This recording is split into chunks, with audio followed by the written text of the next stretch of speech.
Кутман күн баарыңыздарга достор, Ширин Kitchen каналына кош келипсиздер. Бүгүн сиздер менен кино жаатында сүйлөшөбүз. Баарыбыз сүйүп көргөн жеңил ойдогу башкы каарман Айым баарыңыздарды кызыктырса керек, жеке жашоосу жана да тартылган кинолору боюнча. Андыктан видеону аягына чейин карап, лайк коюп, комментарий жазууну унутпаңыздар. Жана жаштык чагы. Эбру Шахин 1994-жылы 19 майда Туркиянын Стамбул шаарында туулган. Бала кезинен спорт менен машыккан. Муз тебүү, кросс чуркоо, волейбол жана баскетбол ойногон. Ал эми мектеп кезинде кыз кадимки бут кийимдин ордуна роликтерди тээп ойногонду жакшы көргөн. Бул процессте ал индиялык кинолорду жактырып, Голливудка карьера жөнүндө ойлор келген. Ошондой эле музыкага дагы жөндөмдүүлүгү арта баштаган.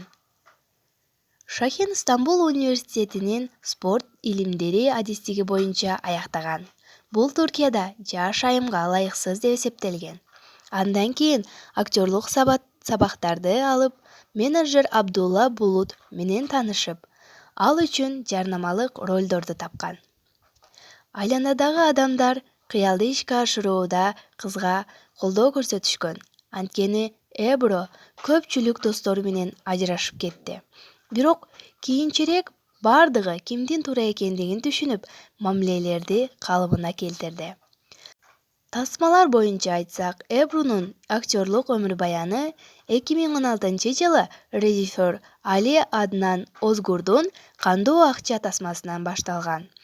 Андан кийин 2017-2018 эң акыркы дүйнө жүзүнө таанылган бул киносу баарыбыз көрүп жүргөн Жеңил ой кино тасмасы сериалы Акын Өзү жана Эбру Шахиндин Жеңил ой сериалында баарыбызга таанымал болгон десек болот. Азыркы учурда тарыхый легенда деген кино тасмага да тартылып жүргөн учуру. Мунун сюжети дагы өтө кызыктуу, сөзсүз түрдө карап көрүңүздөр. Азыркы учурда актриса өзүнүн чыгармачылыгы менен кызуу иштеп жаткан учуру. Күнүнө 4-5 саат гана эс алып, медитация менен жана дагы спорттун көптөгөн түрлөрү менен алектенет. Өзүнүн жеке жашоосун көп чыгармачылыкка аралаштырбайт. Жана дагы чоң бренд журналдардын башкы беттерин кооздоп сүрөткө түшүп дагы келет.